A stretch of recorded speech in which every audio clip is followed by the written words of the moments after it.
Welcome. Why did I want to do a webinar on building everyday change capability? Well, I think that first of all, let's look at perhaps the situation that we face. I've pulled these from the annual capability for change survey. Andrea, I can see you've got your hand up there. I don't know if that's because you can see the slides or you want a question, but do put it in the chat and I'll have a look. These stats it's an for the error. last. Don't take no notice of me. Okay. Don't worry. So I wanted to sort of look at why do we need an everyday capability for change? Well, the first thing I want to look at is that the volume of change, well, we know that it's not decreasing, but I thought that these statistics from the annual capability for change survey were particularly helpful, particularly as that they are compared to for the last 3 years.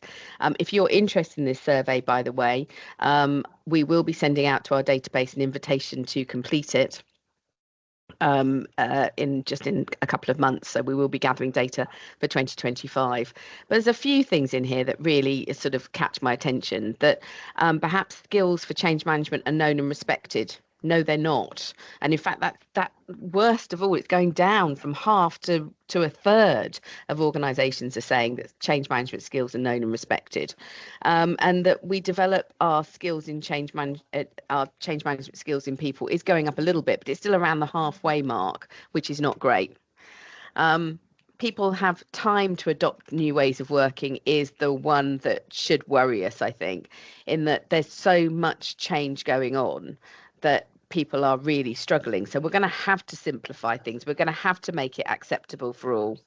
And that those who struggle to change actually feel supported. Well, half of people who are struggling with change, they're not feeling supported. We cannot support from the centre all of the time. We need to find ways that will simplify and encourage people to sort of get on board with making change happen, coping with change, building their own resilience for change, doing it for themselves. And of course, our level of change is manageable. Again, this is all about how we democratize things, how we try to make sure that we've actually got an understanding of how that they can look after themselves and do change for themselves. Effectively, that's what we're looking for.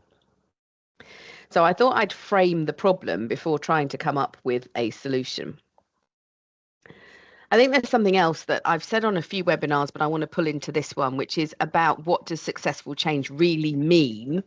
And in a world where there is clearly so much change, there is so much going on, a high volume of simultaneous change is the norm now.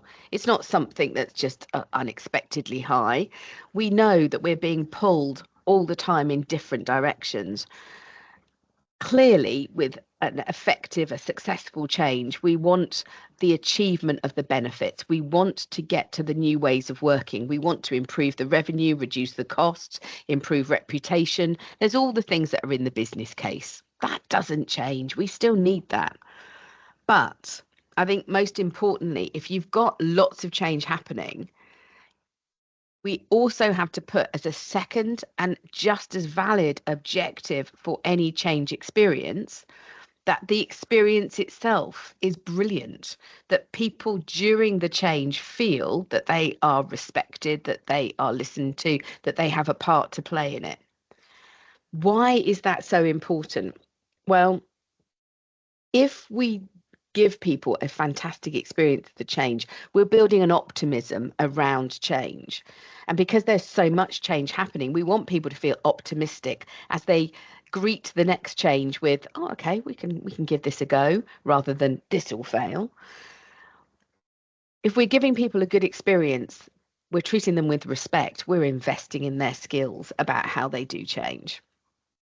So we're building their skills, which only benefits us for the next set of changes that are going on.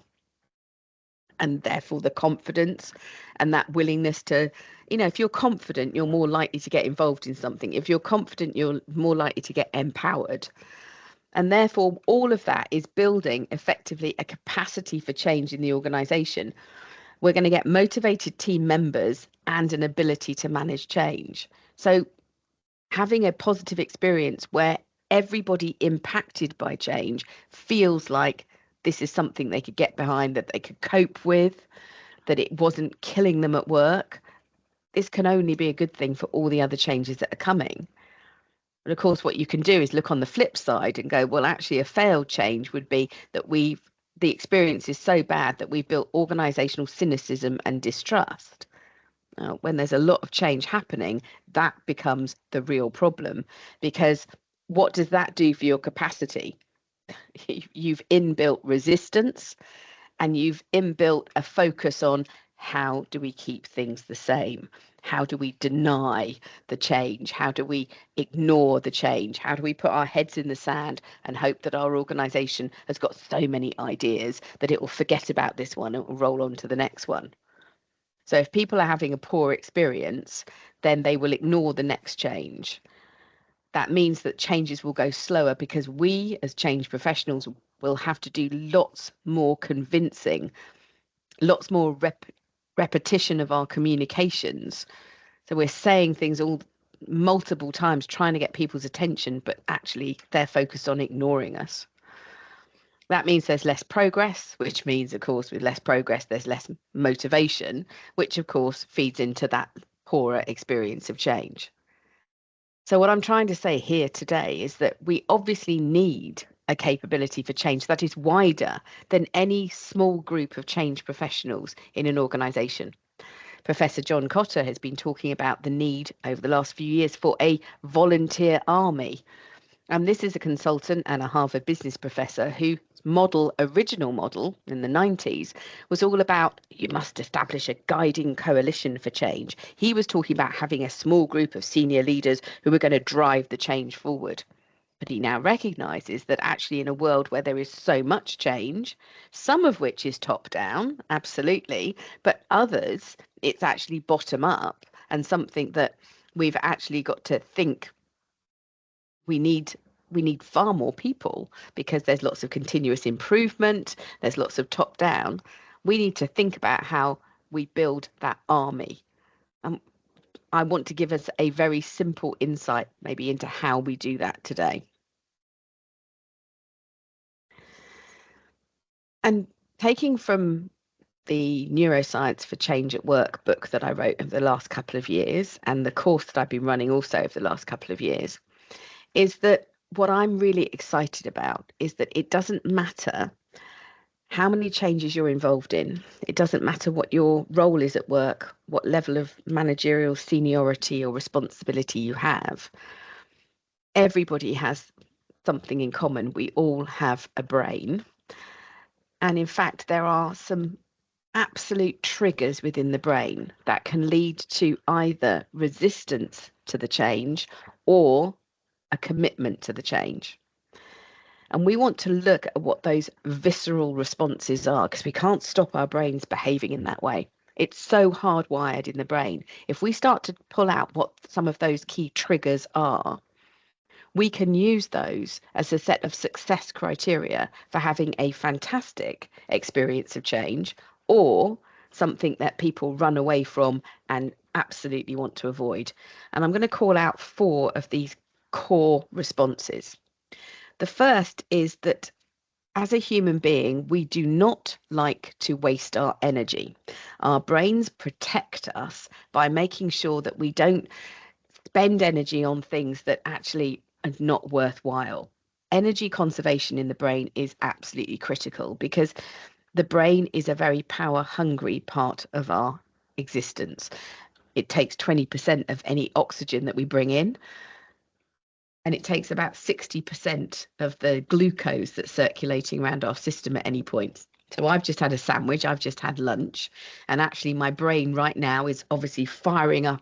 It's in a high stress situation because I'm talking to all of you and I want to get my words right and I want to get them in the right order.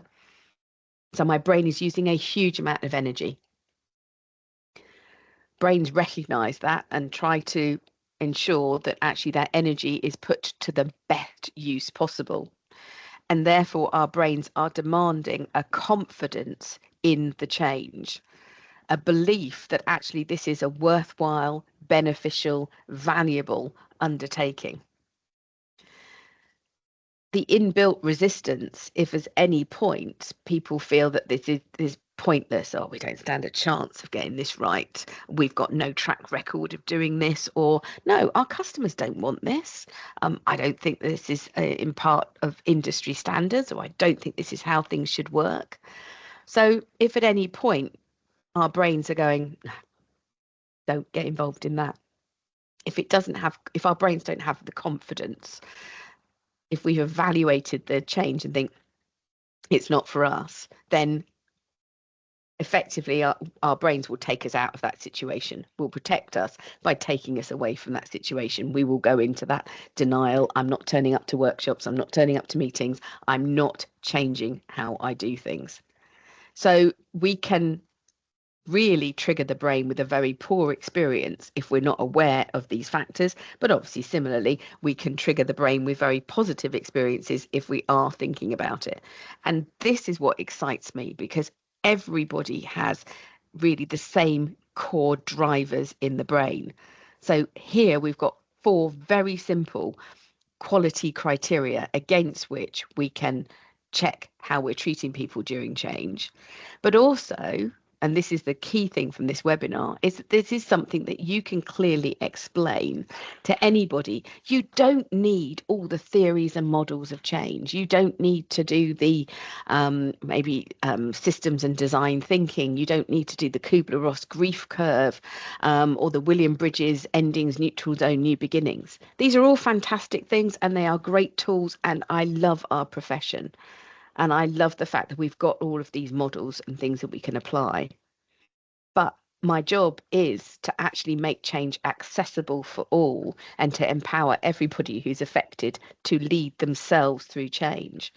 And actually talking about the conditions by which people will respond positively to change, or the conditions by which they will put up barriers and blockages to not getting involved, is a simple, easy and intuitive way of encouraging people to get on board. So confidence is the first of 4. Another thing that our brains demand all the time is a feeling of certainty. Why? Well, again, it's a protection mechanism. The main job of the brain is to keep us alive. And so the brain is always constantly thinking ahead, extrapolating from where we are now. What are all the next steps? Our brains like to know exactly what's going to happen next. We like to understand what all the steps are so we can prepare for them.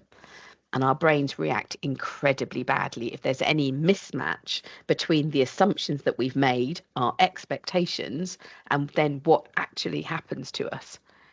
And it's a visceral thing. We can't stop ourselves. The brain will go, oh, I wasn't expecting that. And sometimes it's so off course from what we were expecting that we can actually physically experience it, maybe get little hot prickles up the back of our neck because we think, whoa, that's not what I was expecting. And what happens when the brain gets that uncertainty, I don't know what's happening next, the best thing I can do is stay put. The brain is always protecting itself by going, is it safe to proceed? And if things are not as we expected, it feels uncertain. Oh, I don't know what's going to happen next. I don't know what the results are going to be. Oh, I don't want to expose myself to that sort of unknown. So all we do is we stay put and we wait for others to take the lead. And only when we've got further information that proves that if we get involved in this new way of working, we'll be okay, will we actually move forward. So uncertainty immediately puts the brakes on. This is a very simple message that you can convey to line managers who, so many of us are dealing with situations where they don't want to explain much about the change because they themselves don't feel certain, and therefore they're sort of, I'll hold back until I've got all the answers. And actually we're saying, well, by creating silence, you're creating uncertainty. So share with people what you do know and tell them what you're still waiting on answers for and what you're still investigating. That will create a sense of certainty, because what you're communicating is, this is known, this is unknown, but we're working on. And you've then given people a comprehensive picture of what's happening. So there are very practical and simple things that anyone impacted by change can actually do. And this is a great one for line managers. They have the ability to create that certainty. Of course, I don't know what to do or when to do it. The obvious answer is, so I'm not going to do anything. So how much can we share? How much can we explain? And it isn't always the dates. It's not always the schedules and the lists of activities that we're talking about. Certainty also comes from, these are the criteria that we are going to apply. These are the quality standards that need to be met. So there's some great stuff that comes out of Agile that we can deploy on any kind of change. This idea of acceptance criteria. You want to give people the freedom to get on and change how they work, but you can establish, but you do need to have got through 30 transactions a day, or you do need to have made sure that all of our customers are completing this particular piece of information.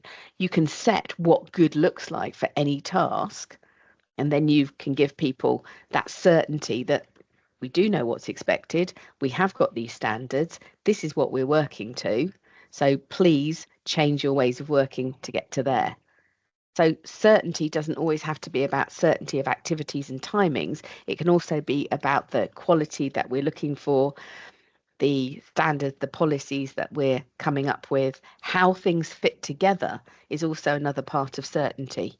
So explaining that this change, we acknowledge this change is part of a wider set of changes. So your portfolio of all the initiatives you're doing, you can explain how everything connects together, and that would be really good. And I've sort of alluded to it, but choice is absolutely critical to the brain. Again, to do with survival, if our brains are able to choose what we do, our brains will choose what is good for us, what protects us, what gives us the most advantages. The flip side is if instead I'm actually having to be controlled by somebody else, that I'm having to follow instructions, I feel infantilized. I don't feel like I'm in control. I don't feel like an adult. I'm always sort of having to do a little bit and then go, was that right? What can I do next? And the brain will react hugely against that and go, no, I'm not motivated to do that. That's not how I want to behave. That's not good for me. I'm constantly waiting on the instructions of other people. Those other people might not have my own needs at heart. So that's not good for me. So at any point that we're not building in choice, we call it autonomy, self-direction, empowerment. But at the end of the day, how much can you allow people to choose to do for themselves? So going back to certainty, if we can set up certain quality criteria, acceptance criteria, if you meet these things, we'll accept your work as complete, thank you, then that gives people choice about how they do things or when they do things or who they do them with. But we're constantly pushing back that choice. Again, really simple ideas that we can use to motivate anybody involved in change. And lastly, an absolute need for the brain, and one that can really accelerate and amplify learning and capability and motivation, is connection with others. We are social creatures, and what we need more than anything, and don't get me wrong, there are always introverts who need maybe less explicit connection with others, and there are extroverts who need an awful lot more, but everybody needs some connection with other human beings. So resistance to change and a poor experience can be at any point when we basically pull people away from their support network, put people into situations with others where we don't then build in the time and the opportunity for them to connect with each other, find points of contact and commonality. In neuroscience, we talk about this idea of the chemical oxytocin, which is about bonding and trust. But what's really interesting about that idea of social connection is that it's an accelerant to being able to get change done. Because if I feel a connection with you, and I do, because I know a lot of you on this call, if I feel a connection with you, I feel like I'm part of your tribe, you're part of mine, then when you speak, when you have something to say, I am much more likely to listen to that um, without defending my own position. I'm more open to the information that you're giving me. Because I trust you, I'm more likely to explain to you how I'm doing things, how I've adopted my new ways of working. And as a result of that, I get a chance to articulate my own ways of working. I'm explaining it to myself, and therefore I'm reiterating it, and it's actually bedding it down in my own brain. So, connection is something that can really accelerate our ability to change, or it can act as a really powerful blocker because we stay silent, we don't feel connected, we don't take risks, we don't ask for help. There's all of those blockers around that. So hopefully what I'm showing you here is that there's a very simple set of factors that make all the difference. And this doesn't require a huge amount of knowledge about change. And it goes back to the very simple way that you can explain change to anybody and to help them recognize how you want to, where you want to take them to, is that change ultimately is something that is seen as a threat by the brain. So fight or flight being the most common one, sometimes freeze. Hopefully we don't get to burnout. But therefore, our criteria is, can I move people away from threat? And I love this simplicity because when I'm working with groups who've got so many changes going on, the idea that I might be sort of saying, well, I've just announced my change. This is where they are on the change life cycle. And this is the kind of emotions I can expect from them. I'm not sure that those linear models are as useful anymore because I can't look at my change and think you're going to behave in a certain way just because I'm at a certain point on the life of my change, because you could be knocked off course at any point by all the other changes that are happening. But what I can recognize, however much change is going on, whoever you are, what level of authority, what level of responsibility you have, it doesn't matter. Your brain will work the same as everybody else's, which is initially your brain will see the change as a threat. So there are some key criteria that I can think about connected back to those visceral responses. So I can check with myself, are we putting across credibility and value? So not just talking about the benefits, but talking about where this change has come from, who in our organisation's been involved in it, how does it align back to what the organisation really wants to be? So credibility and value. Can I show that actually we've got an idea of what we're going to be doing and when we're doing it? So the plans piece is useful. The vision, the destination of where we're trying to get to is essential.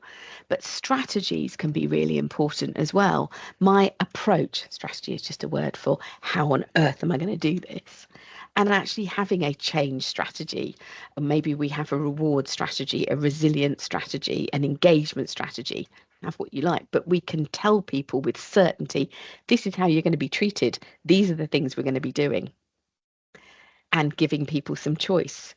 So at the very high level, as we want to move people off of threat and that initial, don't want to be involved in that, just setting out at the high level the boundary between decisions that are going to be imposed upon them from the centre, the top down, and those that they'll be able to take locally. Similarly, connection. Are we explaining that it's going to be important that they take part in co-design and that we're going to be collaborating? So we can put out some very high level messages very early on, or more importantly, we can help line managers convey these messages to their teams very early on without waiting for all the details of the change. But then as we move into knowing more about the change, we can start to emphasize things that will be seen much more as a reward for the brain. So we can actually start to get people to think about the actions that increase that perceived value that they are getting. This is the what's in it for me. The certainty. Are you absolutely clear that you're explaining what the next steps are, what the criteria are for certain decisions, so people are absolutely clear what's happening around them and how they can take part?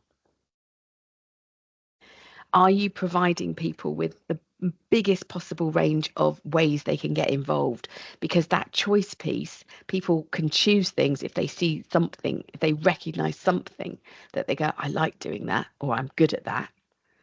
So let's give them the biggest possible menu of participation. And have we built in frequent, very easy to attend, very regular social events, work events? Having a team meeting where actually there's 15 minutes, even if it's every couple of weeks, that's dedicated to people sort of, just exchanging information about where they're going on holiday and what they did at the weekend. A little bit of bonding goes a long way. So the reason I'm so excited about this wider capability building is because I passionately believe that we can get away from thinking that in order to build capability for change in others, we have to take them through a sort of cut down version of what a lot of us have studied at the higher level in the change profession, and all those theories and models which give the impression that change is a completely separate language and a completely separate management discipline, and that they would have to study hard and be really committed to it, when people are absolutely overcommitted to their day job already. I think we can cut through all of that with just a very empathetic approach that says we've all got a brain. This is how the brain tends to respond to change. Let's make sure that we're creating the conditions that inspire the brain to want to get on board with the change.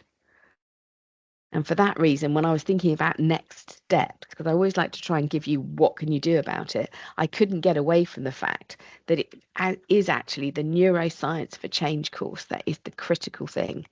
And I wanted to make the point that there's no prerequisites. Don't think this is a science course. Don't think that you'll be doing biology and chemistry, for example. There's no pre-knowledge needed. There's no fear of science. It's a very straightforward course. It's very practical. It's very like this webinar. But there is something about how, by understanding how the brain works and how we naturally respond to change, that I think will really empower you to think of simple actions that you can coach others to do throughout your organization. So you're building out that skills, whether it's to a formal change network or it's within line managers and team members who are directly impacted. So I can't get away from the fact that you need to build your capability, share it, 'cause it's got a fantastic digital badge, and it's worth shouting from the rooftops that you've got this real insight, because I know so many senior leaders who will stop and take notice of me when I talk about the neuroscience for change. But when I just sort of hang about talking about me as a change manager and my past experience as a change manager, and I've got these frameworks and models, I can see them turning off and getting bored. But when I talk about neuroscience, they sit up and take notice. And if you have done the neuroscience for change course, the next thing to think about is the Agile Change Coach, which is 43 practical techniques of how we inspire and motivate people. But I can't get away from the fact that neuroscience for change is the thing that I would be thinking about with my career right now. That's probably the most important thing of all.